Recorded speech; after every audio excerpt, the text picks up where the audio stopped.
So this is my welcome. After this welcome, we have the annual Gunter Bock Prize, and so has also been tradition from a few years back.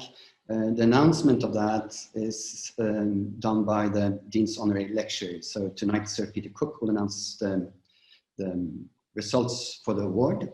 This award goes itself back to 2007.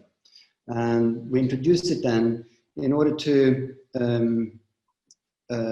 basically promote excellence in the program. So it has always since then gone to the basically the best first year student who then has just completed that first year here at SAC. It carries the name Gunter Bock in honor of the Frankfurt-based architect who was the leader of the Städelschule Architecture Class from 1972 to 1984. And during his tenure, he took the program from a modest German presence to the international scene, amongst other, or perhaps first and foremost, through the contact that he established to Sir Peter Cook. The prize has since 2011 been made possible by the Foundation Städelschule for Building Art, or as it's called in German, Stiftung Städelschule für Baukunst. And this was actually founded by Gunter Bock. So in so many ways, since 2011, the prize has come home, so to speak. And then since 2008, the Gunter Bock Stiftung Foundation, they have teamed up and been generally supported by the Frankfurt-based Nassauische Heimstätte, Wohnstadt. So this is one of the major corporations in this region, but in fact also in Germany, for developing housing of all different scales and in all different forms. After after Sir Peter Cook has announced the results of the prize, we will have a video greeting by Monica Fontaine-Kretschmer, who is one of the leaders of the Nassauische Heimstätte. And then we pass on to the main highlight of tonight, the Dean's Honorary Lecture. This lecture goes back to 2006, and it's been, its purpose is basically to, well, first and foremost for us to enjoy a lecture by an outstanding architect or theorist, but we also seek to honor a person whose contribution to architecture, to the architectural discipline, has been seminal in professional, academic, and or also institutional terms. And needless to say, we know that Sir Peter Cook, he ticks off all of those. Since its introduction, it has seen a series of well-known, world-renowned architects and critics giving this lecture. It started in 2006 by Mark Wigley. Mostafavi has given it, and numerous others before. Elizabeth Diller gave it in 2014. Another example, Benedetta, Tagliabue, Tschumi in 2016, Farshid Moussavi in 2017, and then Prix 2018, and Thom Mayne in 2019. So it's a considerable list of individuals whose contribution to architecture is seminal in so many ways. And then the lecture has been made possible by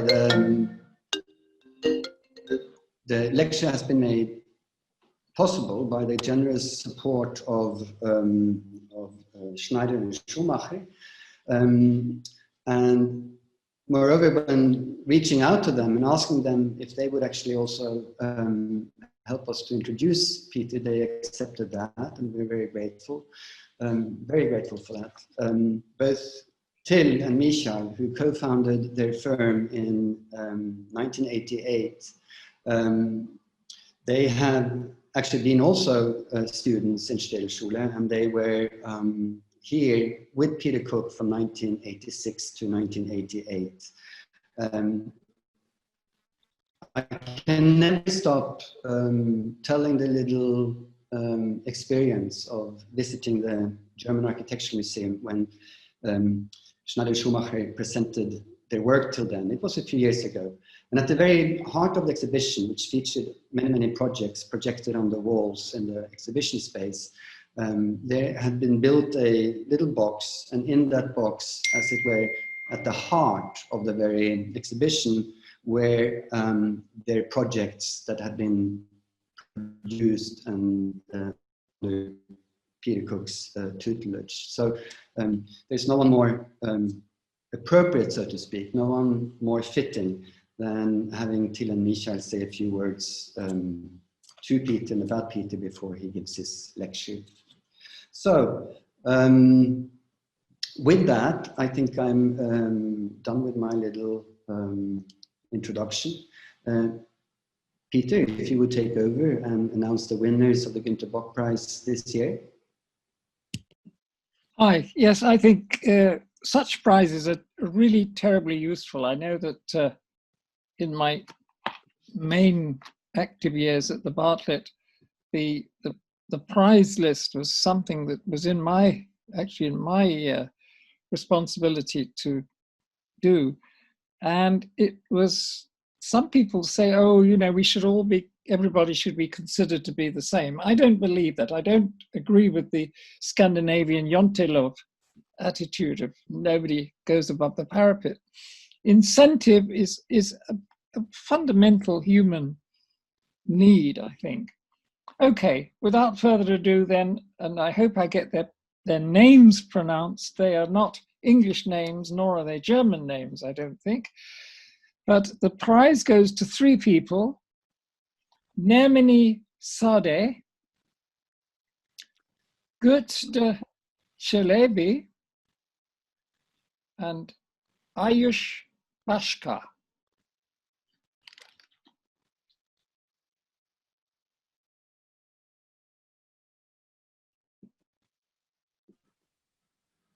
I could add to this that the 3 prize winners, they come respectively from the 3 studios that have that we are now hosting. So Gösta is studying with Ulrika Karlsson in Advanced Architectural Design. Nermini Sade is studying in Architecture and Aesthetic Practice with me, and Ayush Bashka is studying with Peter Trommer in Architecture and Urban Design.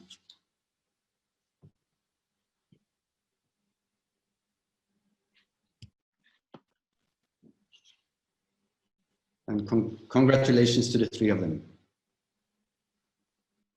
Hello and good evening, dear Joan Batum, dear students of Städelschule Architecture Class,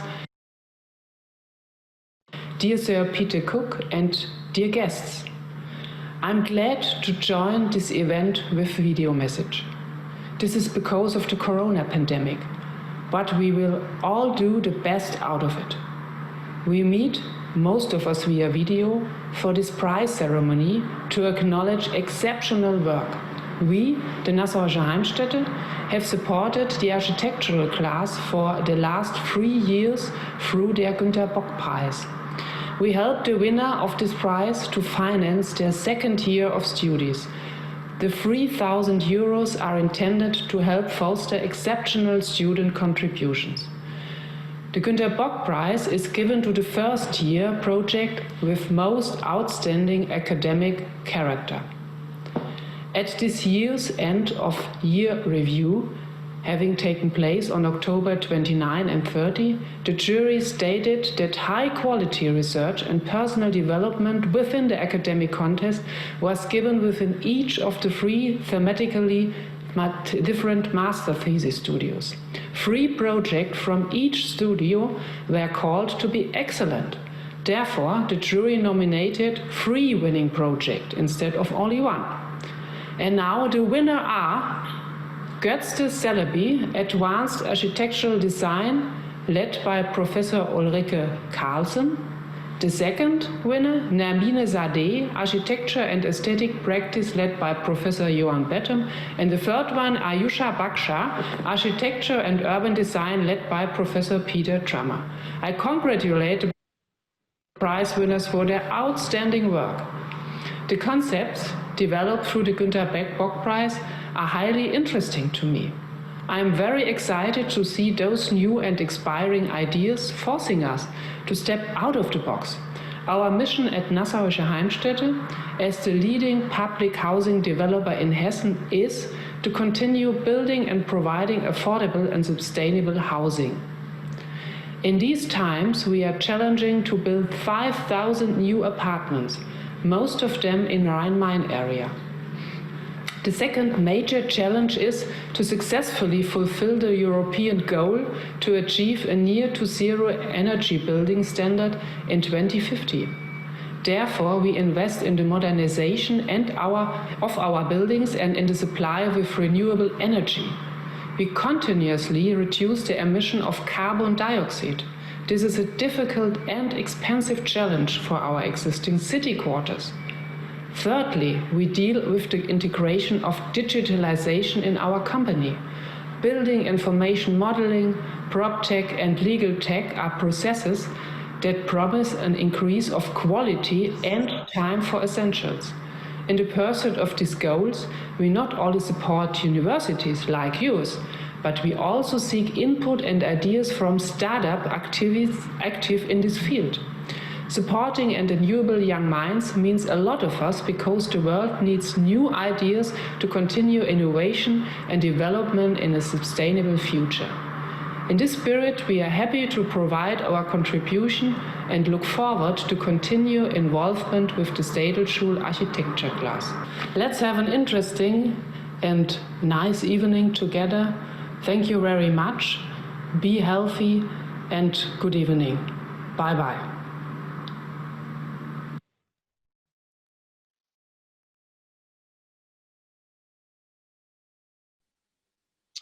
And also our many thanks to Monika von Kretschmer and Nassauische Heimstätte.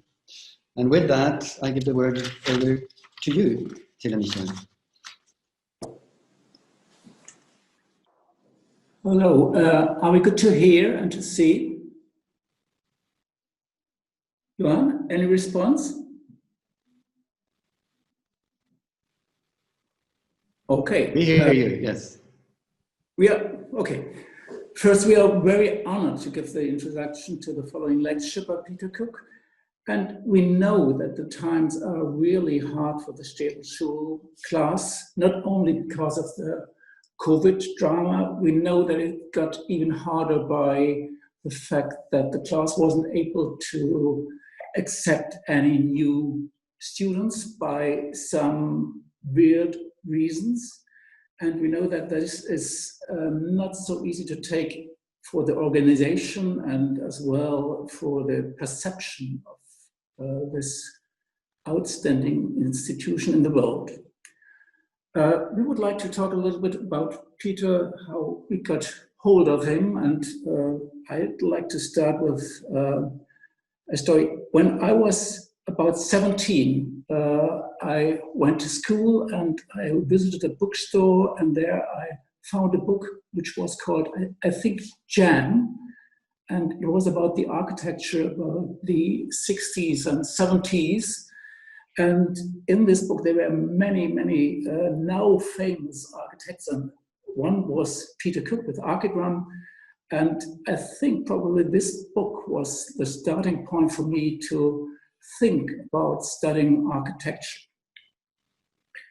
Yeah, well, I'm also honored to say some words to all of you, and especially to Peter. I really miss the Städelschule. I miss the smell of the Städelschule. I'm sitting next to you till here, and it's nice to sit next to you. I do it all the time, but to be at the Städelschule, the smell was really good, and to be together is much better.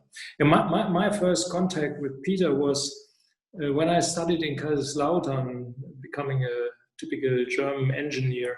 I traveled with my friend Malte to Stuttgart, where the new National Gallery was opened. Peter gave a lecture, and Sterling gave a lecture before he was the architect of the thing. And on the way back from that lecture, I was very impressed. I remember you, Peter, you were talking about some red, white tubes or something like that. And Malte, my friend, he was upset. What is that to do? What is that to do with architecture? And for me, it was exactly the other way. I found that there might be something which I didn't know yet, and have to find out. And that was my point to, after finishing the diploma in Kaiserslautern, to go to the Städelschule, where Peter started after Gunter Bock the architectural class at that time. It was 1986, I think. I had another contact with Peter when I was studying architecture in the Technical University in Darmstadt, and it was a lecture given by him, and it was absolutely amazing because his way of talking about architecture was so completely different from what I was used to here in Darmstadt. And I remember that during the breaks of the lecture, he had pulled up a hut in a corner of the audience, and he went into this hut, and there came strange and amazing and great music out of it. And it was so absolutely impressive that I thought I have to go visiting the Städelschule after getting my diploma in Darmstadt. Yeah, well, we could probably mention a lot of interesting things about that time, but in the end, for Till and me, it was a very hard experience. On one side, we were not used to the system of critics. We were not used to English juries, and not to the English language. Not to the English language, but it opened very much our mind, and in the end, Peter, you are still our conscience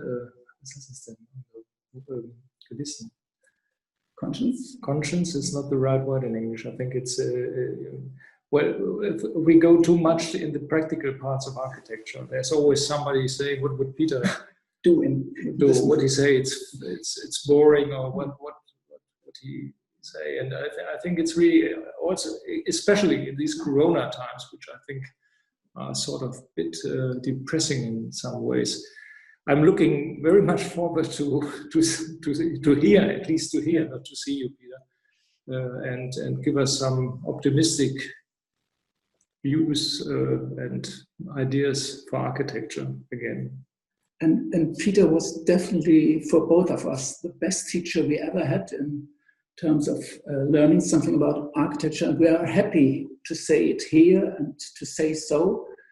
And the Städelschule was a hard school, and because we were always pushed back to our own challenges, and we were measured by our own challenges, what are our architectonical aims, and that was hard to stand for us and also for the other students.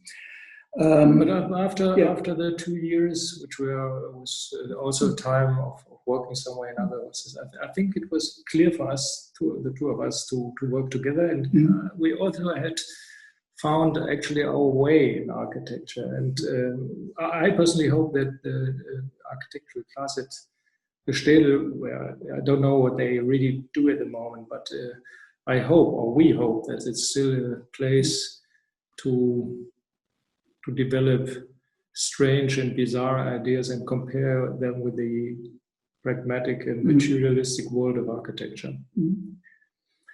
During our studies, we had often the pleasure of listening to the lectures of Peter, and also after graduation, when there was the opportunity, we had the chance to do so again and again. And what we find always that the lectures were always surprising and always the complete opposite of being boring. So Peter, show us what you do today.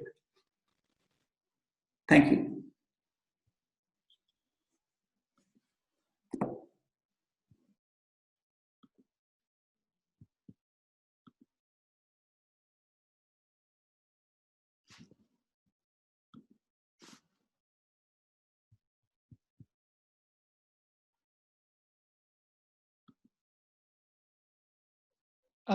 The last slide. Sorry.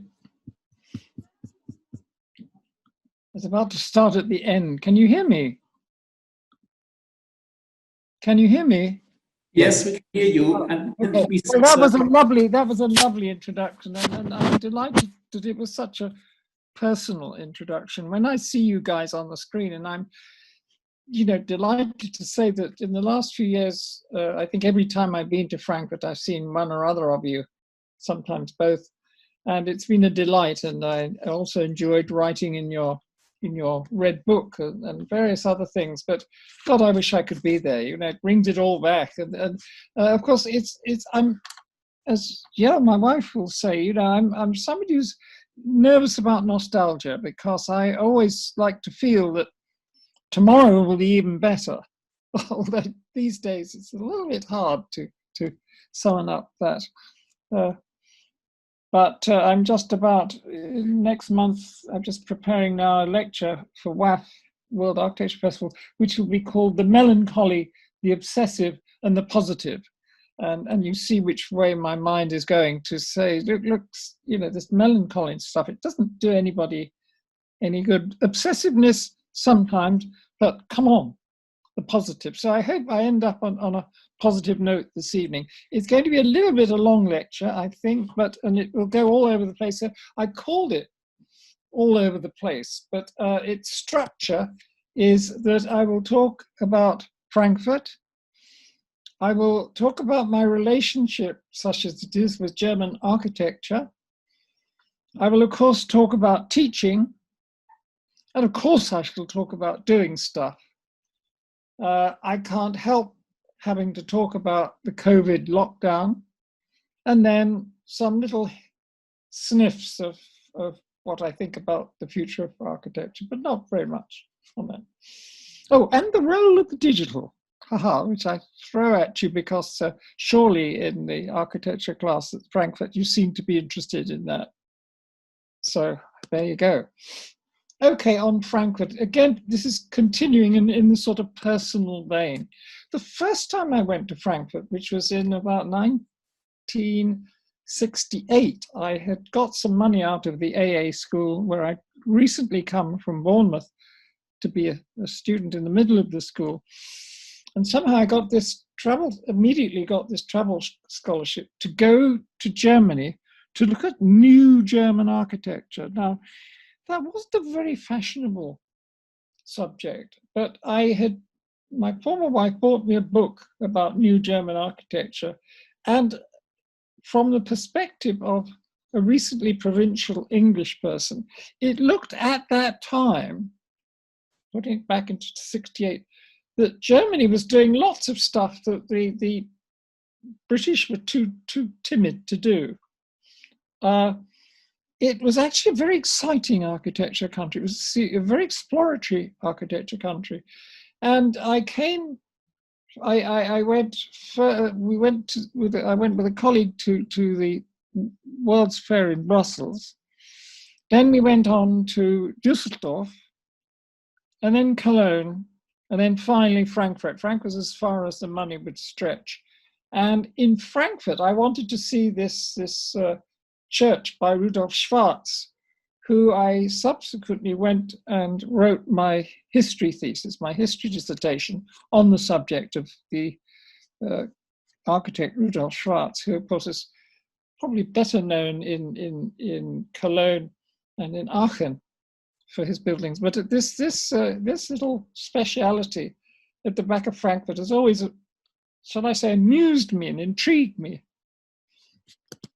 I was also, of course, there at the time when there was still a lot of 1950s architecture around. Frankfurt was kicked to hell by bombing in the Second World War and rebuilt very quickly in the 1950s modernist manner.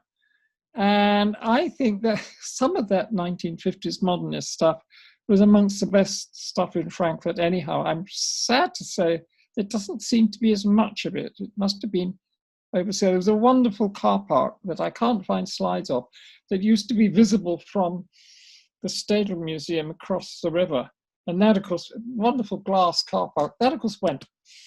So the next visit was some years later, quite some years later, when I was already teaching. I came with Bernard Tschumi and Dalibor Vasily, and we met an old Marxist friend of Bernard's and were taken around most of this. I think we had 2 days simply tramping around my Siedlungen.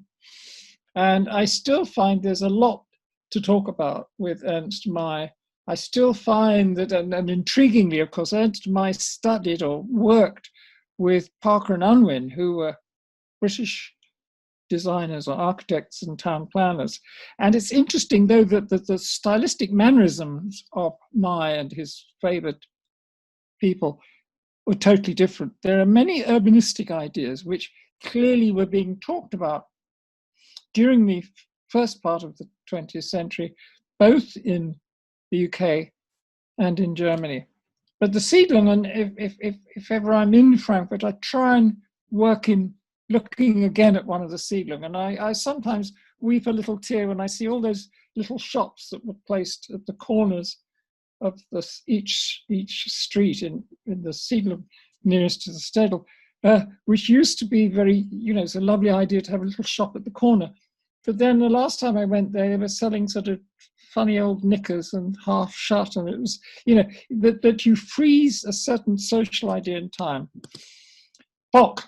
Now, Gunter Bock, there's so much we can say about Gunter Bock, not only apropos this prize, which very legitimately is given in his name, but I didn't realize when I first was invited by Bock to take part in architecture that he was really a rather good architect. I think at the period that I was for a long time in Frankfurt, his architecture was very unfashionable, and yet objectively, and I didn't really get time to study it much until I went to his funeral, which is a terrible irony.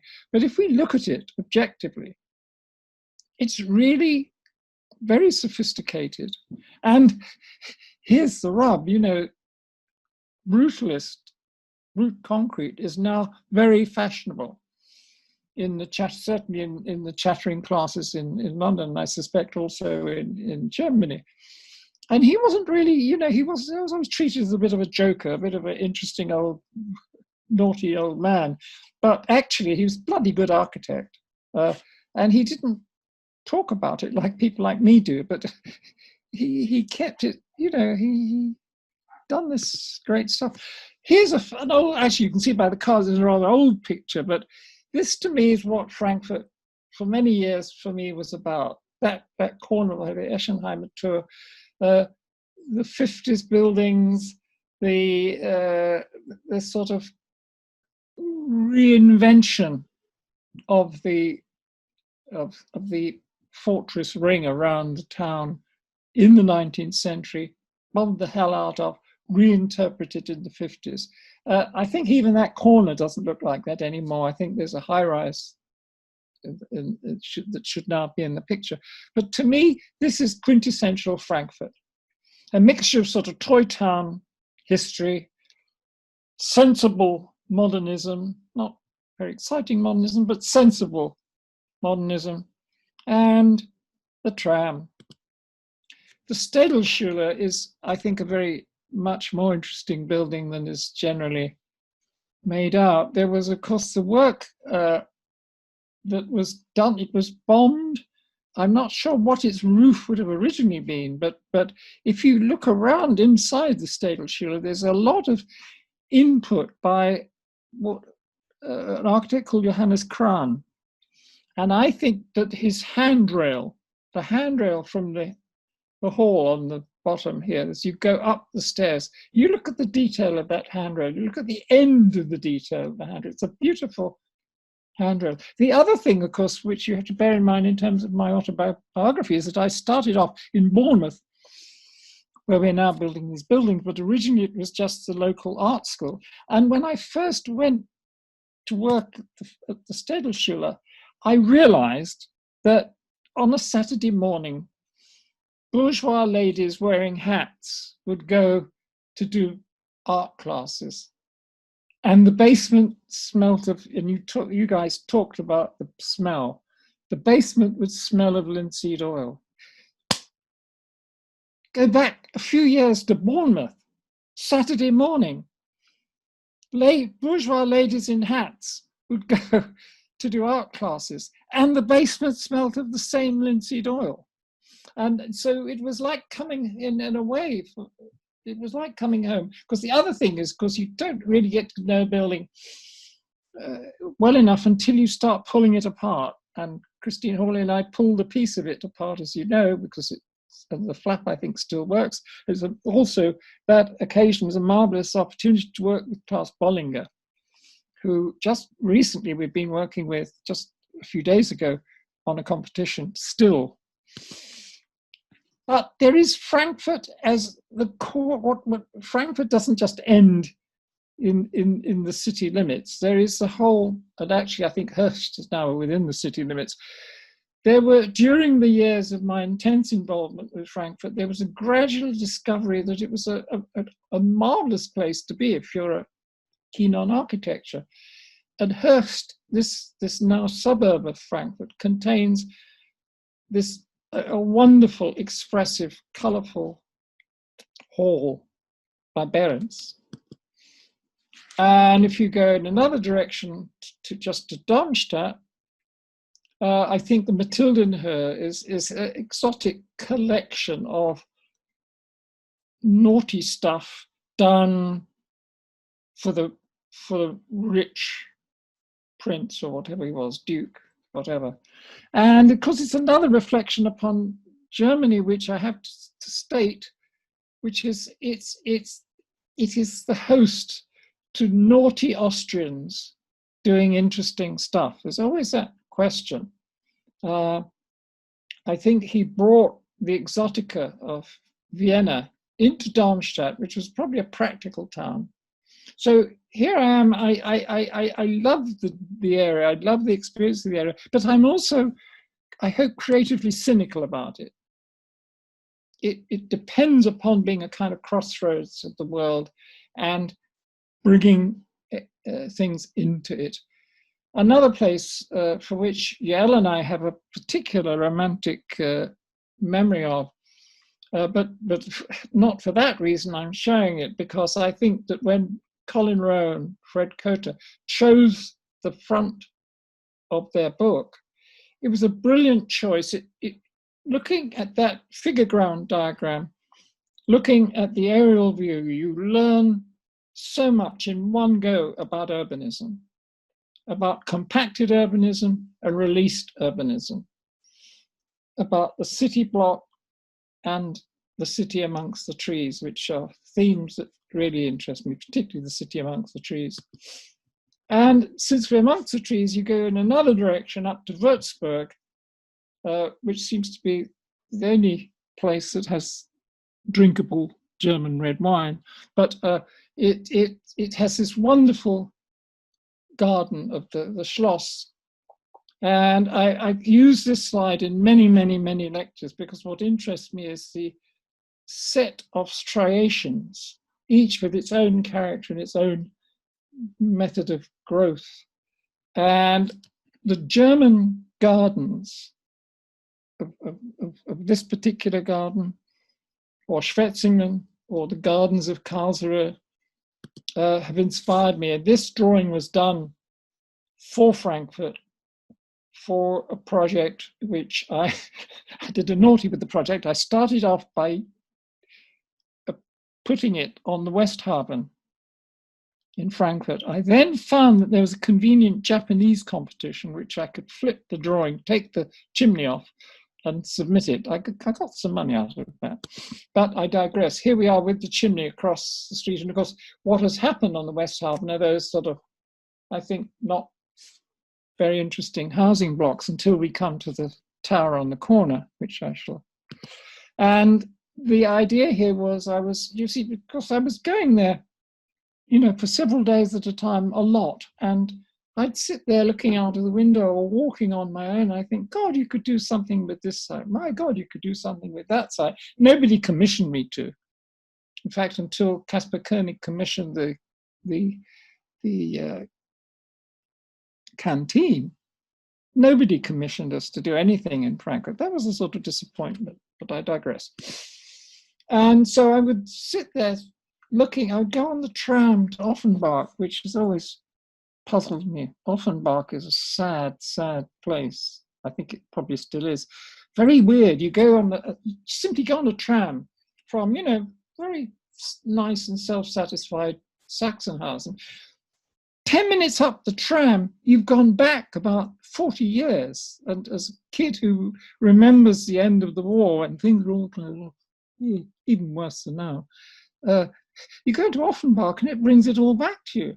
Weird, weird, weird. It's like a sort of subtown in Aspic. And so me, the arrogant outsider, said, why don't we join Offenbach with Frankfurt? Give it some really spanking avenues of great buildings. In fact, the buildings are cages. As you see, I don't write, my face is hiding it, but these villas are in fact kind of small megastructures, which you would leave for different architects to put all sorts of different things in. And I did a few runs at it. Many years later, in fact, only 2 years ago, for a conference in Frankfurt, a sort of conference in a big hotel, I showed that you could, of course, now on the same site consider having a ground scraper. I was interested in a skyscraper town could have a ground scraper.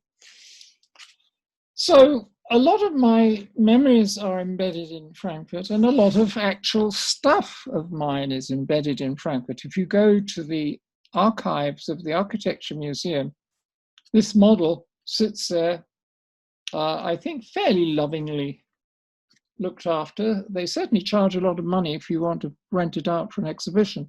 But and so do the drawings. So do a lot of Warren Chalk's drawings, some of Ron Heron's. I think the archigram repository in Frankfurt is a significant one. And also a scheme that Christine Hawley drew and I modeled, which is called the Shadow House. It's a big, big model that also found its way into the model shop or whatever they call it in the DRM. And that too, I think, is one of our more experimental periods. There's a lot of my history actually reposing in Frankfurt. And then I come to the issue of kiosks. I go around the world in the days when one went around the world, you understand. I go around the world collecting pictures of kiosks. It's a sort of joke thing, and Yale sort of tolerates me stopping and saying, I must photograph that. It's just another bloody kiosk. And I collected kiosks in sort of everywhere from Mexico City to New Delhi to you name it. And the quintessential 1930s kiosk, rounded cornered kiosk, which you get at the end of the boulevard. And the one I'm thinking of, obviously, is Holbeinstrasse, but I think one or two of these are probably not. And there's a funny recent thing in the airport, which was so schmaltzy, it's not true. But the idea of the kiosk, this little local feature at the end, so the bourgeois lady is walking her dog up and down in the parade in the middle, and then the kiosk is placed delicately at the end. I seem to have lost the key slide that I wanted to show. That's very weird. Anyhow, the one at the end of the Holbeinstrasse is the one that I very often show in contrast with another, which it might be hidden in the lecture somewhere. Yes, you guys, not only did you give a lovely introduction, but you did a lovely job here. You know, if I would sit in my room, I slept in the room very often. If I sat in the room and looked out at the garden of the Städel Museum, the last thing I probably would have wanted to happen for somebody to be pissing around with it and lifting it up and putting something there. But you did it so wittily. And I like the fact it's just a bump. It's not a great, here we are bump. It's a kind of naughty bump. And the best thing that you've done in there is a beautiful, beautiful, beautiful staircase. I was referring to Johannes Krohn's handrail. Here I refer to your whole stair. I think it's an extremely, in the best sense, elegant stair. It's both, from this view, quite shocking, but it's also elegant. And I think German architecture at its best is able to be that. And then you did this tower. God knows why you haven't been given more towers. I think this is a very, to use the colloquialism, it's a cool tower. No question, it's a cool tower. Even the boat-shaped thing in front of it's pretty cool, but the tower is really cool. I'm not just saying that because you're sitting there. And then, you know, two really so highly talented friends, Gabby and Gertz, not only in their conceptual work, like the cows, but crazy and controlled at the same time as crazy things like the house in Gelnhausen. I had the delight of being taken up onto that platform with the door with it shut, and then sitting on the bed with Gertz as it opened out, and it rained. Why not? So we pulled it in very sharp. And the building on the right, of course, is an early Stockmann-Seifert project. Pretty good for the early stuff.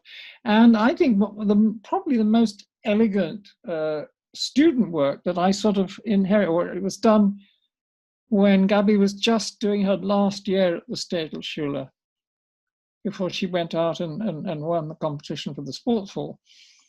And I still think that her hotel project here is really one of the best Städelschule projects. To what extent I can claim it, I think she was already pretty architecturally formed by that time. And another wonderful person, which is you see in his student work on the left, that it's very interesting that he's able to carry it forward into building. Ah, here we are. Here is the Holbeinstrasse one. Now, I do know that it has been painted. And so in lectures, I play a rather naughty trick with it. I have to admit this, I'm sorry. This is my standard patter regarding this. There we see this hut. And my patter goes along the lines, this is in Frankfurt, which is a well-heeled, on top of things, well-funded, bourgeois, successful city. But the guy inside the hut is a miserable, he was when I knew him, a sort of sad Turkish guy who was reluctantly selling you something. And there's an old character having his fart or some, God knows what he's doing in front of it. And then I go press the next button and say, now here we have a troubled city, a city which we always hear being in political trouble or worse, Tel Aviv. But the troubled city has the chirpy kiosk, and the okay city has the sad kiosk. I'm sorry, Frankfurt. That's how I present it. And the elephant in the room, in the years that I've known Frankfurt, and it's a long time, right? The elephant in the room, of course, and it was towards the end of my main period there, was Berlin. In the first years when I was in Frankfurt, Frankfurt was still playing it as a sort of key city in Germany. And then the wall came down and Berlin is Berlin. And I felt a change of atmosphere. I have to say this in all honesty, as I'm always in the days that we had dinner parties, supporting Frankfurt as an okay place. But once Berlin opened up, it had the choice. It had to some extent to retreat into being a sort of Hessische main town with trade fairs and so on and so forth. But of course, if we look at it in organizational terms, it is a key place. And I would like it to think this way, not just as a sort of, you know, a Hessische town that we have to defend. Okay, on German architecture, many years ago, when he was alive, James Sterling would invite me to his New Year's party. Quite a number, I think 6 or 8 times I went to this New Year's party. And so here we are, and the typical people who at the time would have been invited would have been people like Alvin Boyarsky and Colin Rowe, somebody you may not know, Frank Newby on the right, who was everybody's favorite engineer, key figure in the English scene. And one day, I still can remember it in his sort of voice like that. Oh, I think they like your kind of thing in Germany. And I suddenly sort of switched into German. I think that was just before architecture, when I had sort of, apart from those early days looking at the new German architecture in the 60s, I hadn't sort of given it any more thought than a lot of other places. And his words resonated. And suddenly, when I got some funny letter from a man called Gunter Bock, instead of saying, oh, why not? I thought, Germany. Yeah, let's follow through.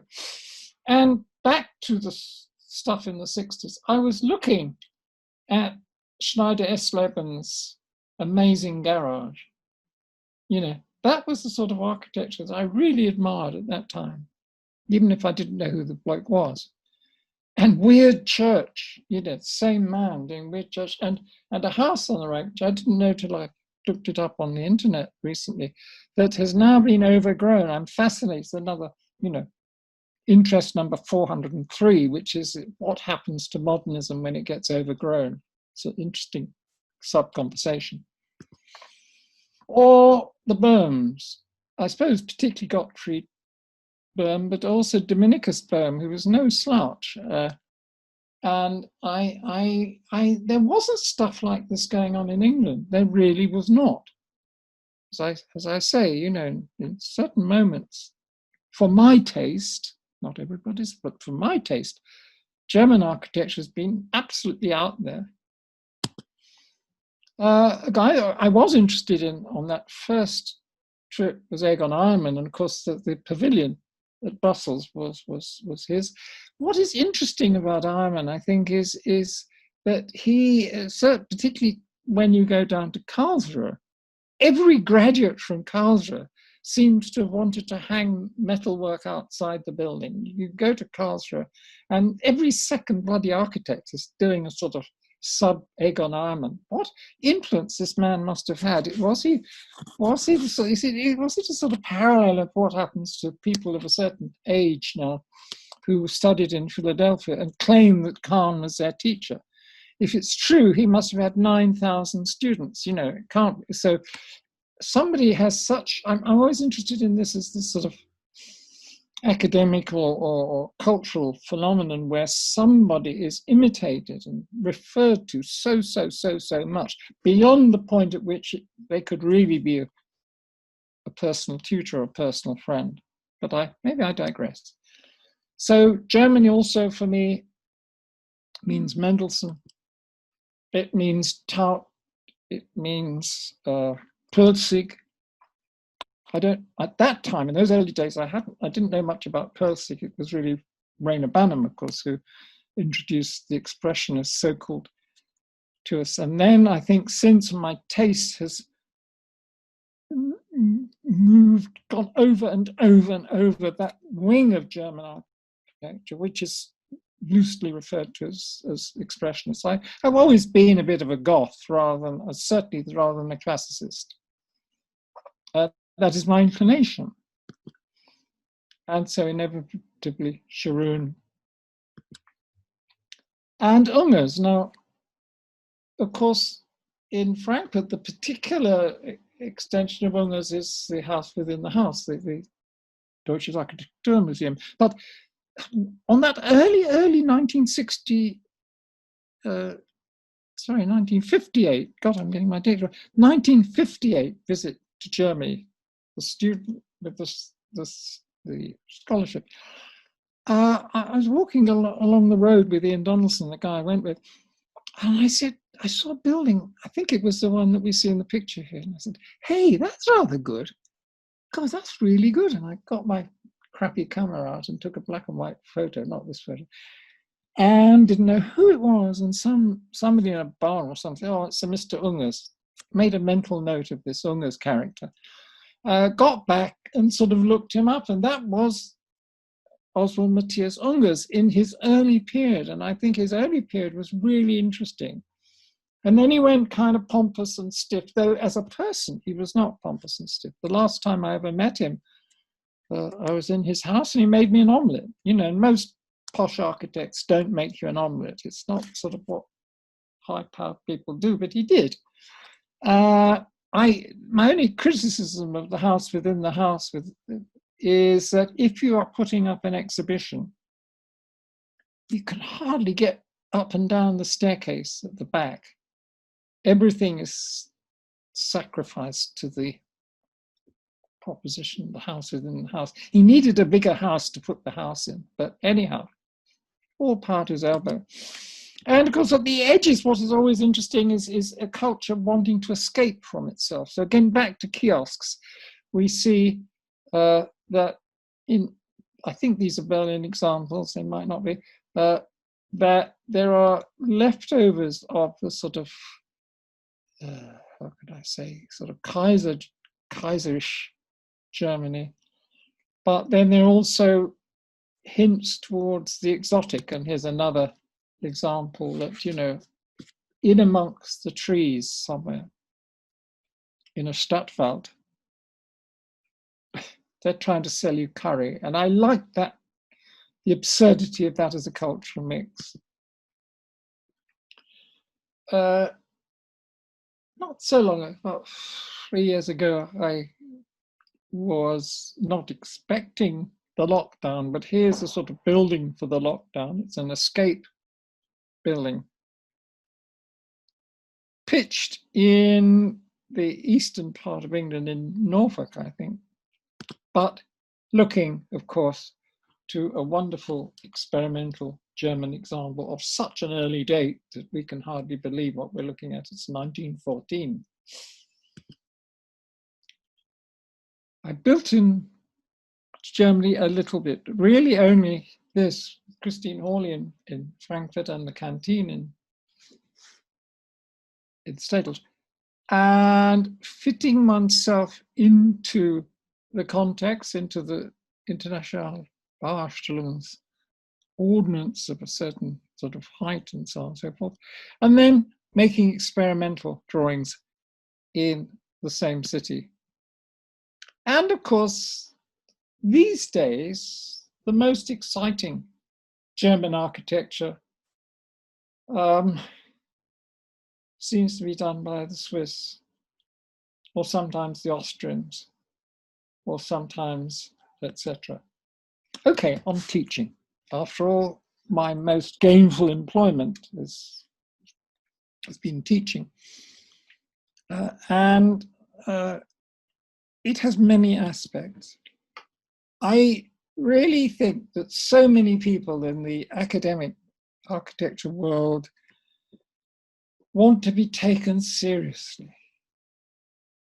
They really want to, you probably know who all these characters are, you know. They want to be taken so seriously. As if you're not serious, you know, you must be a lightweight, which I think is completely wrong. In the Städelschule, the cover of that catalogue, where I said the teacher learns from his students, was not a throwaway line. It wasn't an attempt at populism. It was actually what I think. I've learned life from my students. I've learned some things about psychology from my students. I've learned some things about amusement from my students. I've learned some things about the design process from my students. In fact, most of the things that really everything is about. So here's a cartoon. There'll be a series of cartoons here taken from the submission drawings that we made for the Bond University Architecture School in Queensland, Australia, which, as you probably know, we won the competition and built the building, Gavin Rowbottom and I. So this was actually submitted with the this and actually 20 other cartoons that I did. I didn't know I was a sort of cartoon maker, but I seemed to be, because I'd done a few cartoons for another competition. Everybody in the office said, "Hey, Peter, do some more of your cartoons," and I went overboard in Australia. And the thing is that actually with the Australians, you can get away with it. You know, I think in some competition submissions, the people at the other end of the desk would probably think you were sending them up, but not the Aussies. Okay, it's a bit of a laugh. No worries. This is a jury where I'm really making a comment at my colleagues. There's a sort of smarty pants, probably fairly young member of faculty saying, "I question your terms of reference, Barbara."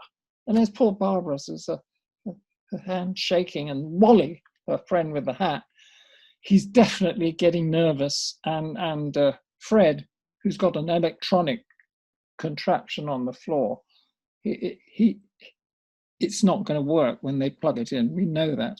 So the whole atmosphere is very, very tense. And it was art imitating life, because in fact, here was a girl, I remember distinctly, took the photo, whose hand was shaking.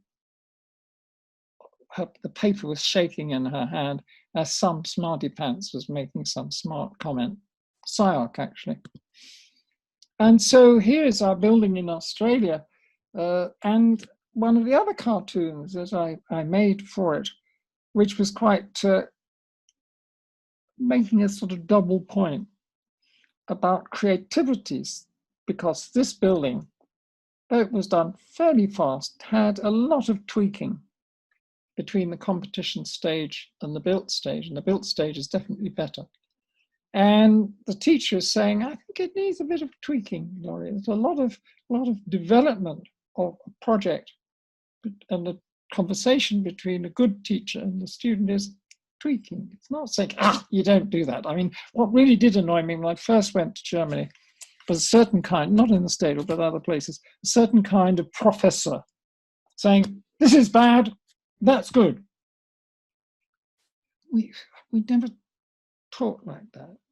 There's 80% always a possibility that the project might get good, that it could be tweaked, that it could be developed, that it could be thought of from many different positions. It's not a black and white issue. Here's another one, and this is again making a sort of comment, really. Here's a bearded guy, okay, a guy with round glasses and a black suit, waving his arms like this. And he's saying, "Look, guys, you have to accept so-and-so as a point of departure." And in the front is this old guy in his maybe in his 50s or more, who's sold his house in order to go as a postgraduate student, sitting there thinking, what the fuck is this all about? You know, I don't know. Can you see the right-hand slide, or is it obscured by the people? Can you see it? Here? This.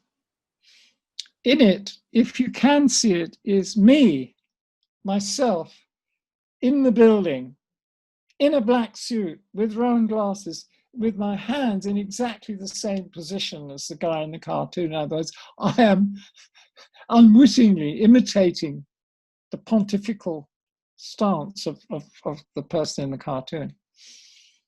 And again, a little sort of coy note to the organizers of the building that you know, if they do our building, it will be world famous, and people will be flying in from all over the place. And here's this rather typical academic saying, no, I won't be back to Princeton till the 18th, actually. The sort of comings and goings of the international academic set. Or here, now I hope you can see the right-hand side of the slide. There is a picture of a cat and a mouse. This is actually a drawing supporting the fact that we have 1 or 2 extra bridges across at high level through the building. And don't forget that this is in a place called Gold Coast, which has the best beaches in Australia. And Jules, the student, is obviously in his beach pants, hasn't been in the building very much. There's the senior professor saying, nice to see you in the building, Jules. And the younger member of faculty saying, oh my God, it's going to be one of those conversations. It's running off in the contrary direction. The point made is that you need plenty of circulation in an architecture school where you can escape, he can escape, somebody else can escape, or hide, or decide to do something different. These are 1 or 2 pieces of a drawing, another cartoon made for the first drawing studio that we built in Bournemouth more recently. And it's talking about different people who come from different places. So Tatiana is from Katowice and finds the English have a funny throwaway attitude to the meaning of what they do. And the English seaside is somehow weird. Now, Thom is a local guy. He's a bit of a boat builder, but he's rapidly absorbing the significance of abstraction. Lucy is a local girl. Art college is okay, but she has a date in the new bar down on the beach. And Giles, if you can see him on the right, is trying desperately to equate abstraction with the struggle of the proletariat. When I go to SAC, I expect to see funky stuff, bright colors, strange twists. It's always exciting in SAC. And then one day you're on a crit there and there's somebody doing an examination of the neoclassic and the idea of perception. As a critic, it's exciting to be ready for everything, and it's also exciting to go to a school where there will be some people going completely the opposite direction from the rest. So if I'd been on the jury of this guy, one of your guys, well, I don't know what I would have got off on. He would have had to explain the positioning of all those little pieces of photograph. And I hope it would have been interesting, because you seem to do a lot of specialization. And to call it specialization is a very deliberate act. And by looking at the titles, I sort of know where it's coming from. It's coming from a particular position of, I suspect, the digital pursuit and the sort of methods and rules of the digital pursuit. The issue I have is to what extent such specializations become a technical process, and to what extent they can be made exploratory. But you do seem to produce some nice stuff, and some people sort of surveying nice stuff. And this, which I found on your website, intrigued me, because whether you know it or not, during the end of my period at the Städel, we had a student in the architecture class called Thomas Saraceno, who I think most people will know as a very significant artist who was sort of almost anticipating these. I remember him doing, in fact, a smoke installation at that time. When one looks across at the Bartlett, there is a strong digital component, but there's also always a lot of people doing funny, weird, invented things, some with an influence coming from China, some, I think, coming from an influence coming from the kind of English cartoon tradition of machines and gadgets and so on.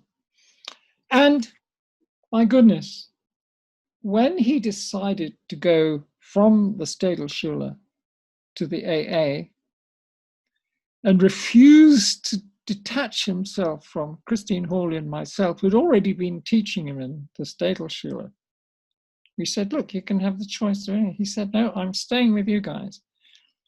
And this Städelschule guy got the prize as the best AA student.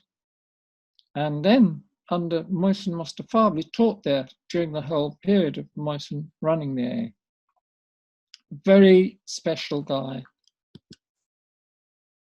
Okay, on doing stuff, one does stuff. I think it was really after I stopped my main activities at the Städelschule, but I, strange enough, started building. And with Colin Fournier, we won this competition. We built this absurdity in Graz, which is a very absorptive city. If you go around Graz, it's full, not only of ours, but a whole lot of very, very distinct, original, and sometimes weird ship buildings. It has been, they tell me, a great success. They look after it, they covet it, they encourage many things to go on in it, and some of the most admirable, people that I really would cross a long way to see, have done special exhibitions in Kunsthaus. And the moment of delight, and I remember Yale, who we were staying in a crappy hotel, actually just behind the site, and we were looking out the window, and suddenly I burst, I think she will recall, I burst into a big smile. Not at the moment when the bulbous part of the building was done, because that was what all the fuss was about. That was the tricky thing. Everybody was wondering if it could happen, how it would happen, blah, blah, blah. We solved that, we did that.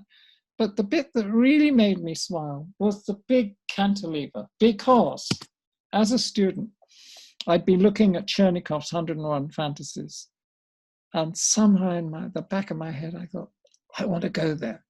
I want to do that one day. I want to have a building that whizzes out into space and sticks its bum out. And out of this comes a certain, what is interesting about these three buildings is that they all share, as I realize afterwards, share a mannerism, which is a kind of orifice, a window extended. They're different materials, different scales, different places, Graz, Vienna, Bournemouth. But at a certain point, I guess you begin to have what we have to admit is a vocabulary. The other part of the vocabulary is the nose. I always like even the small new building I'm doing right now, of course, has a nose. And this is the Australian building, the outside of the architecture school.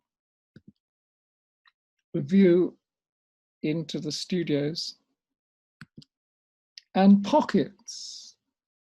And I mentioned being a bit of a goth earlier on.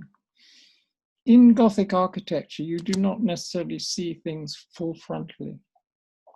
It presents space and it presents enclosure in a very different way, I think, from many classic buildings, certainly from minimal buildings. in that things are hidden and then revealed, or half seen, or heard but not seen. In Vienna, we made a jolly, stripy building. And did a lot with sunshine and veils and colour. I felt, and I sometimes feel this about Frankfurt. Frankfurt, of course, is obsessed by red sandstone. And when anybody chooses not to do a white or grey building, they find some way of somehow referring to sandstone. In Vienna, they don't have the sandstone. They seem to just have white or grey or occasionally cream. And Gavin Rowbottom and I, as a couple of seaside characters, decided to give them a bit of seaside sunshine. And then the very red, hey, just as I wanted to do this cantilever, thing from sort of early days, I wanted to do a big red room. This is actually a sort of underpass through the building from the park to the court. But it's great to have a really, it's like going into a throat, like going into Jonah's whale. A red, big redness. Pity the floor isn't red. Or blueness. Except they didn't have that much money left. They went bankrupt, in fact, and the blue was eventually built. All the nice things were taken off the building. The shutters, the sports facility, the kiosks weren't really inhabited, but you get the shell. Not really blue enough. Or greenness. In Los Angeles, in SAC, the installation called Comfo Veg is a kind of game with a green snake. And in Bournemouth, it's blue again. A building really, and I claim this all the time, this is really based on straightforward principles of a north light window, and then behind it, another north light window, made of metal in a German shipyard, engineered by Dutch engineers and dropped from above in panels and completed with fibrous plaster, prefabricated, and a very particular light quality. And there are those characters that I cartooned. Maybe they don't look exactly like the people I cartooned, but here they are in an academic situation. Or again, back in the kiosk tradition, we were asked to do a demonstration kiosk in the middle of a boulevard in Taipei, except that Taipei is a bit busier than Frankfurt. And more recently, in competition projects attempting to do something naughty in Shenzhen, but the jury didn't buy it. But it enabled me and the team to investigate a whole lot of new components. And that is the project that would have been in the harbor in Shenzhen. Okay, on COVID lockdown, what does one do? If I go down to the end of my street and take a certain moment in the evening, it can look quite romantic. There are these corner turrets down the street which are marking the ends of red brick architecture of a sort of mixture of Tudor, English arts and crafts, and Dutch, which was obviously a saleable commodity for the upper management characters in about 1900, 1910.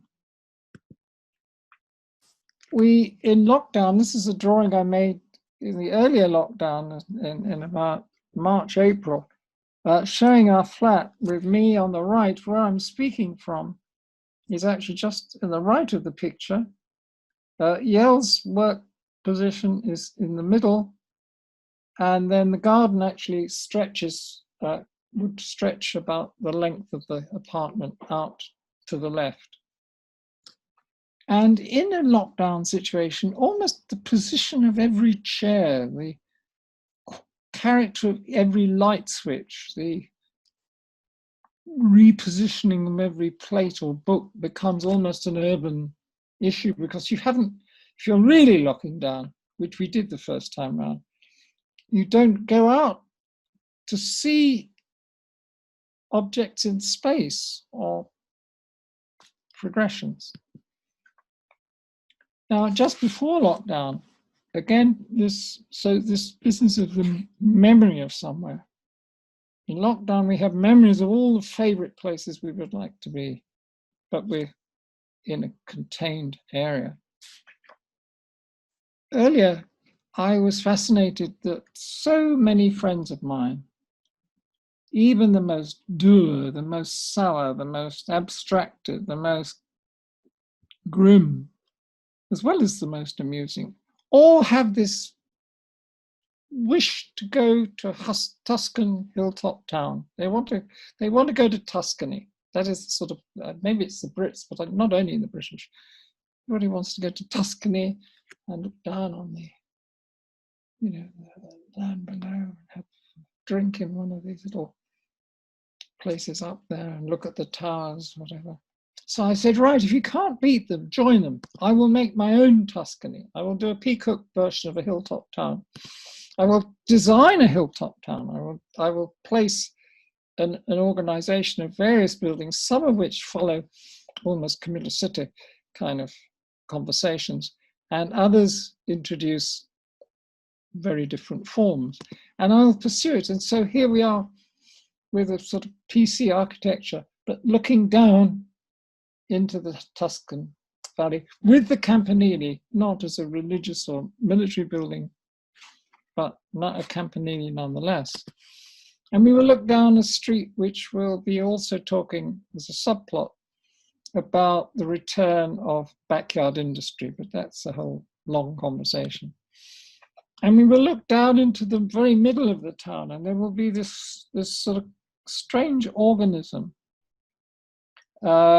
Ordinary buildings as well, a market building on the left, and maybe possibly a sort of officey building in the front, but this strange building in the middle, which is a kind of outcrop, but maybe a hotel, but maybe evacuated inside, and having a lot of hints of that there's light going down into something. I'm interested in the mystery component in the city. And around the edge, the wall will actually be inhabited. In the first lockdown, of course, we had very, very good weather. And you can see Yale is enjoying, if you can say this, enjoying the lockdown period, because it was very sunny, and we have flowers and bushes and, a decent breakfast, and what the hell? This slide on the left is earlier, when the garden was looking a little bit more scruffy. One year, it's an old slide, but one year I was drawing that drawing of, you'll recognize it, the blue building that we built in Madrid, and a pigeon decided to shit on it. And of course he shitted right in the white part. I am a specialist at getting pigeon shit out of white drawings. Something you have to take on board if you're working in the garden. During the lockdown, I made a sort of piece of proposal, if you like, that maybe we should return to the idea of the compacted world where you make things, you live there, you grow things, you entertain yourself there. It's a sort of compacted proposition. In lockdown, do you remember the days of the flaneur? Remember the city? Remember what it was like? You remember travel? I often think of Melbourne, which is one of my very favorite cities, where the lady is singing opera, the guy is actually playing Beethoven. The kiosk is actually selling cacti. It's a very, very interesting town with amazing food. But it might as well be the moon. Remember going and seeing nutty Chinese, doing nutty Chinese things, even if they connect with nutty European things. Do you remember going to my favorite place in Tokyo, Shimokitazawa? My favorite shop in the world, I think, though much to Yale's irritation, because we drag her there each time, which is called the Village Vanguard in Shimokitazawa, which has everything from sort of dirty postcards to draining boards and, you know, tea towels to exotica. I mean, it's just a weird, weird shit shop. The delightful absurdity of the city. Okay, finally, then, what about future architecture and John? The Chinese will really make the running. I think even at the last Venice Biennale, it was clear to me that it's an easy thing to say China is on the move. China will be the key architecture country after my time, but not very long after, I suspect. And the choice is maybe between the sort of Ma Yan-song direction or the Wang Shu direction. And doing a series of interviews a few weeks ago for the Bartlett, we had a session talking to Wang Shu, and he's a very witty character. I mean, it's not all just done with the pencil. It's really, he's got a very intriguing lateral mind. So is architecture going to be a question of cute drapes? After all, in the fashion world, we are familiar with cute drapes. And isn't that what we have recently been producing in architecture? Cute drapes, because the basic body underneath is often pretty much the same. There are some people I really admire. I don't know him very well, but I think that every time Jürgen Meyer puts something out on the internet, it's intriguing and different. There are people in all the interesting architecture schools doing explorations, formal explorations, pushing the digital to new non-boundaries. In each of these places, reaching a very advanced level, and interestingly, getting more and more stuff out there which is applicable. It's not just stuff as an exercise, it's not just stuff in school exhibition, but it gets nearer and near and engages with what can be made.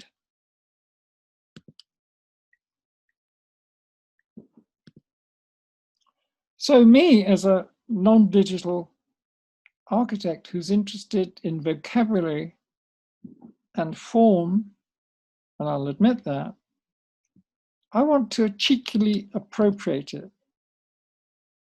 I want to borrow from this stuff. I want it to be part of the vocabulary, just as plate glass and bricks and reinforced concrete and timber studs are already the legitimate vocabulary, and apply it. I draw in my drawings what would be created in exploration such as that on the left. So I appropriate it. I say, right, yes, I want to make a pulsating architecture. I want it to be able to change and move. I always have been interested in that. And it may take many forms. And as I say, from China is coming some of the most intriguing stuff. When we did Graz, there were one or two little pieces that the city got nervous about and told Colin and I to stop pissing about, really, but where we were examining the idea of layered skins, the mixture of the illuminated rings and layering. And that's a direction that I find fascinating, but haven't really had the chance to do it very much. Or in one's travels, one goes to such exotic places as the open city near Valparaiso in Chile. And I think that, again, there's somebody pissing about, but you learn a lot from travel, which is what I miss. You learn a lot from the people working with you who can produce some things of much more delicacy than I could ever be able to. Back in Valparaiso, back in the open city, you realize that, wait a minute, in amongst that is somebody who you know from Canada, who's actually gone there and does his thing. It's not contained by one place or one time. And a few years back, when Zaha was still alive, she flew a whole plane load of us to Baku to see her Alev building, which is probably the most wonderful space I've ever been in. And I've seen a lot of buildings. Back, though, to our roots, the cartoon on the right is by William Heath Robinson, a weird English sort of inventor, humorist, who always did these funny contraptions that were sort of part joke, part nearly possible. And there's the archigram tradition of its own. Even in the 1970s, David Green was suggesting the making of vehicles that nearly work. They're in a way more sensible than Heath Robinson, but in the same tradition. So finally, it's good sometimes to be cheeky. This is a bridge competition done some years ago where we entered this competition for a footbridge in Skopje. And I said, surprise, surprise, why don't we put a kiosk on the bridge? And then Gavin Rowbottom said, why don't we make the kiosk move? And then I said, why don't we make the kiosk have a bar in the top of it, so that the lower part is selling ice creams and orange pop. The top is where you can sit and look at the river and have a glass of Slivovitz. And that, meine Damen und Herren, is the lecture.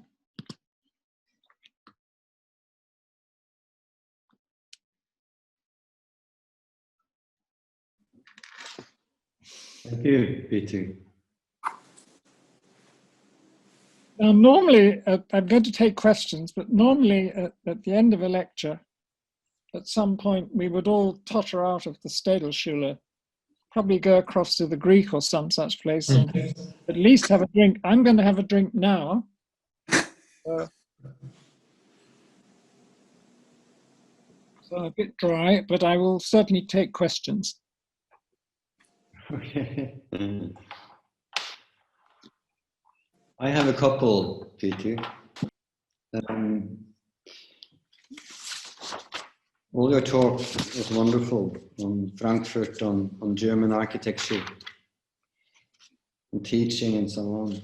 So So I was wondering, to begin with, and with your intense engagement with teaching over so many years, do you think it has changed from your early days till today, teaching architecture? It probably hasn't. No, sorry, it probably has, but it shouldn't have done. If that's not a funny answer. I think the key thing that I have observed is really teaching as a flank of public consciousness stroke public procedure, meaning everybody is now very risk averse. Everybody in the profession of architecture and in the building trade and in the academic world are fearful that somebody is going to sue them. If they do something wrong, it's not just, well, that was a bit tough, that somebody will be done on them like a ton of bricks and sue them.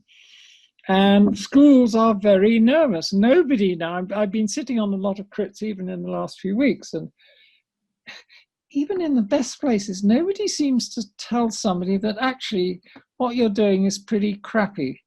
Now, I'm not for destroying students, but you need there's a sort of fear of objectivity in case it might, in case somebody might. And when I was a student at the A, it was a rough and tumble. People would faint. In the period just before mine, the high teachers would tear drawings off the wall. But as I say, I don't believe in sort of yelling at them, but I think that a bit of healthy, picky, needling criticism is very useful. The most brilliant critical line I've ever heard was when I was a student by a man called Arthur Korn, who was a Berlin Marxist Jew, so he had to get the hell out during his period, and then eventually returned. He would look at a project and he would say, walk me. The student would have to walk through the building. And it was brilliant because it's in just doing that, if the student wasn't thick as a plank, they would realize that they'd made some boobs, that you couldn't actually walk from X to Y. And that, okay, it's just one issue, but that's a marvelous way of sort of presenting a situation by which the person on the receiving end has to realize themselves what's going on. It's both simple and subtle. I mean, there are many examples of this kind of thing. I think also the jury,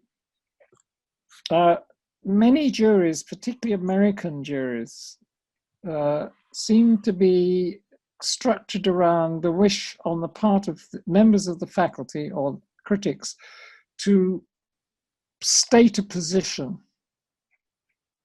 And in fact, it's particular to graduates of Columbia. It's very weird that there was a point in the Bartlett when we invited a series of people teaching at Columbia, all of whom were really interesting designers, but all had to spend about 3/4 of an hour stating their position, establishing their position, before they really talked about the stuff. And that really pisses me off. And I think that has grown. I think that there's certain influences that have led to that. I think architectural teaching has become too academic, to be perfectly frank. So it is made difficult for really good architects who are out there doing good stuff to come as teachers, or if they are brought in as professor, it has to be somehow the professional academics sort of get in the way. And it's the same with schools, I think, to some extent. They're consciously sort of ticking boxes. They're saying, we do this sort of architecture, we do this, and that's a very good example. Instead of letting it flow, I think that, remembering, and Uli Exner, who it was that I was showing the model and then the later building. Uli hasn't built so much, but was a brilliant student who you saw evolving in front of your very eyes. You know, he'd been a guitarist and a sort of interior in an architect, which is always a bit of a funny one. And but he was a sort of bit of an autodidact as well, and you saw him developing in front of your eyes. You saw, you know, Michael Schumacher doing this absurd digger. I always come back, Michael, sorry, to the digger. But you dug this fucking thing in the ground, which is an absurd thing to do.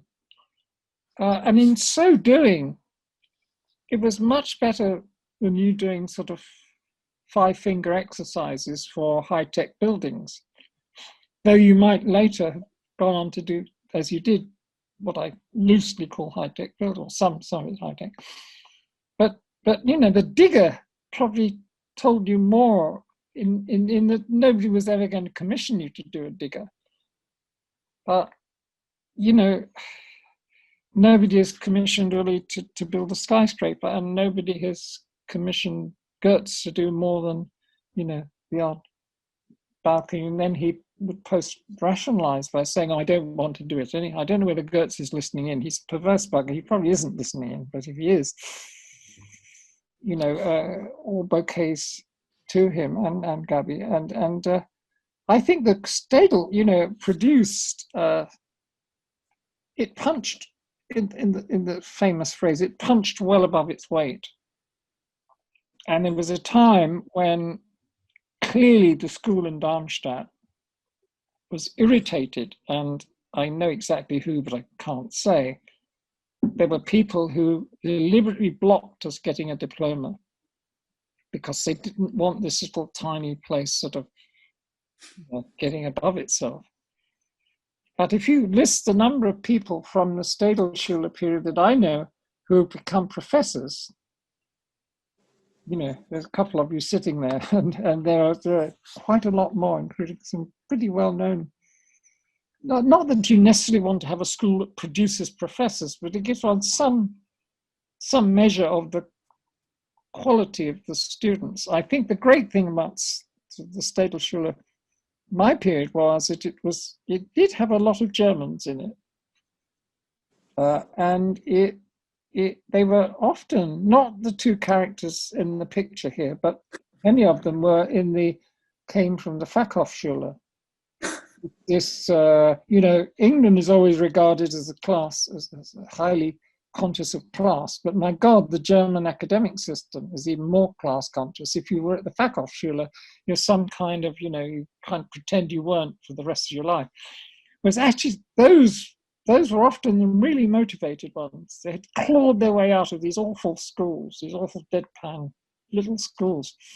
And the Städel was the opportunity to meet people who'd come from America and from the AA and from God knows where they'd come from.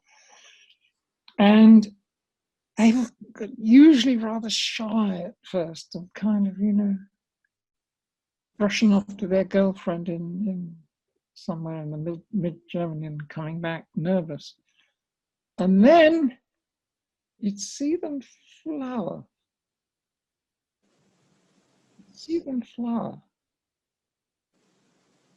Which is a little different from my other experience before at the A and subsequently at the Bartlett, where you tended to get students who knew they were sort of elite, which is fine, and you know, gets a hothouse situation going, but it's a different psychology.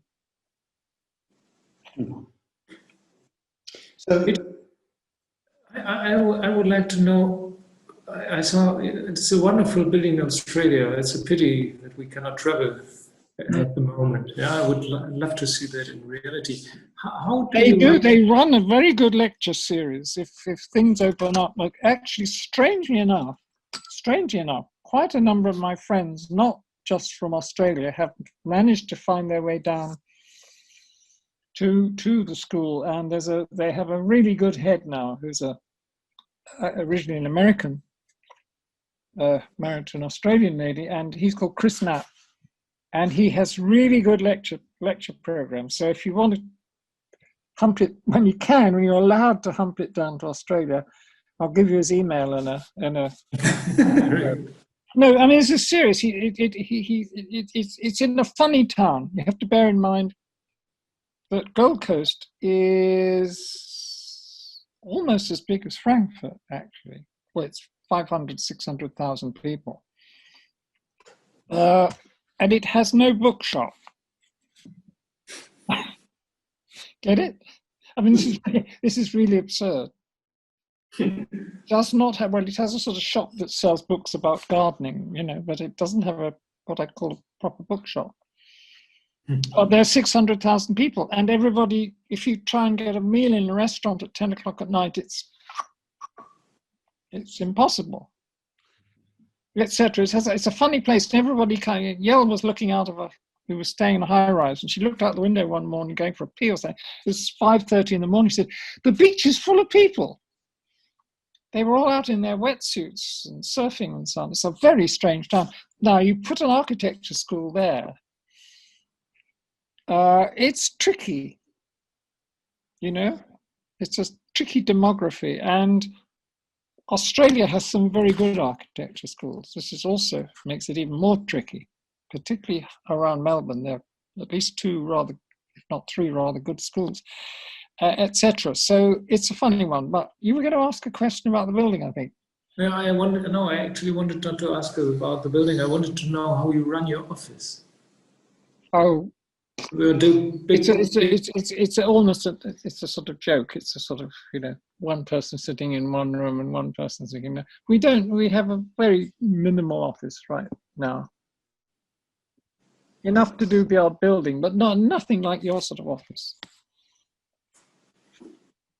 Yeah, there's a relationship between, and this could also go to Till and Misha. What is the relationship between teaching and practice? What is the exchange, and how does one benefit from the other? Oh, I think immensely. I mean, I've always found that in the days when if we take normal times, I mean, now it's also weird, but if you take normal times, if things were going well in the office, or if I just, you know, if something was interesting me a lot, or something was going up, or won something, whatever, I was a remarkably benign teacher. If it wasn't, if I was frustrated, then I become a picky teacher. And I think the problem is that in academia, you do get so many frustrated architects. You get people who are actually really quite clever and actually quite creative, whose world implodes, that it becomes, you know, critical to them whether they have a larger office than the guy next down the corridor, or whether their student wins a prize and the other guy's student doesn't win the prize. This kind of becomes nicky, picky. I get very irritated by that. And it's this thing of posing on the jury, where, as I said, you know, there's a smart young academic who wants to position him or herself and isn't really looking at what's on the wall. I think the fact, autobiographically, the fact that I got some acknowledgement, not buildings to build, but I got published very, very early. Really before I was teaching, I was already known. It relaxed me in a certain way, which I knew that I could do stuff, so I didn't have to sort of prove it. And it made me able to say, yeah, well, I'll sure, given the chance, I'll do something. So let's now talk about what this character's doing. I think there are many layers of this psychology. What interested me coming back on this is sort of the rediscovery of Bock after he was dead. I mean, the rediscovery of Bock architecture, which I will be perfectly honest, I didn't really bother with at the time. I just thought he was an interesting, very interesting character. A real roue, you know, but not, yes, he'd done some architecture, but nobody sort of talked about it. And then you look at it now and you say, bloody hell, he was really very good. I'm not just saying that because we're here, you know, he was rather good. And yet there are other people who are better known for that sort of level of architecture, but actually they were, you know, they were always in the magazines all the time. So it's interesting to me that he and it does happen occasionally to people where once they get involved in a school, the production of the students, the congress of the school becomes their creative act. You know, that all their creative energy goes into the school and the students and the scene there. And sort of, Bock did do a lot of competitions. I remember way after his retirement, he was always doing competitions, but he was grossly out of fashion. Which is another whole issue, of course. I mean, I'm sure I'm out of fashion. You know, I sort of have experience being in fashion and out of fashion and in fashion again. But that's, you know, that's another conversation.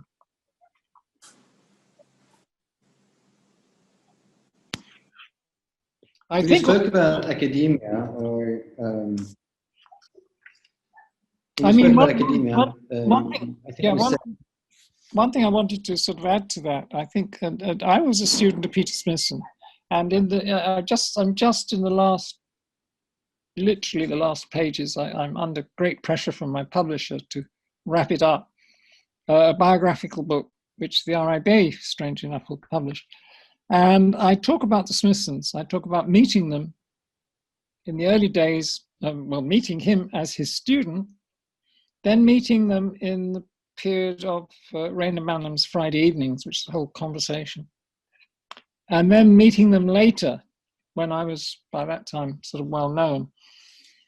And Alison and Peter Smithson, for whom I have fantastic interest and admiration, they personally they would only really talk to an elite. I noticed this when I was a student, I noticed it in the middle period, and I noticed it even when I was almost part of their elite. And I always thought that was a terrible thing, that they were great and interesting, but why did they choose to shut themselves off from the younger or the different? And I've always had that in the front of my mind, that to shut yourself off from the younger or the different is an admission of weakness, in a way. Mm.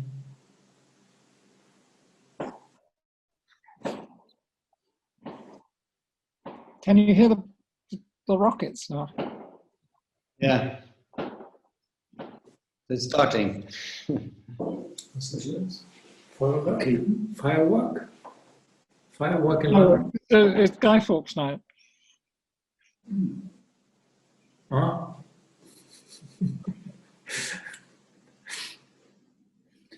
Peter, it's been an absolute pleasure to have you here. I wish you were here.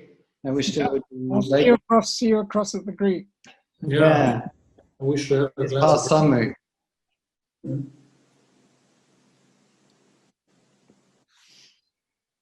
Well, let's hope the pandemic gives in and that we can bring you here before too long. I hope so.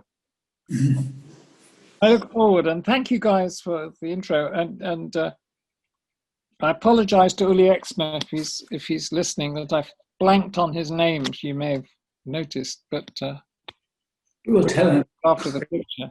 We give regards to him. I fairly often meet him. Okay. All right then. See you soon. Yeah. Hopefully.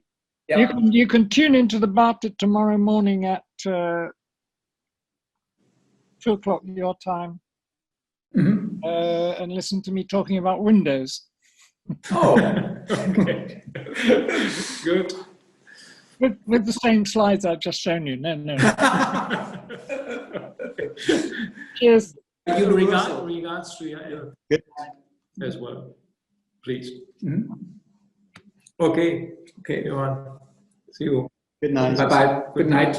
Thank you, Till. Thank you, Michael. Danke dir.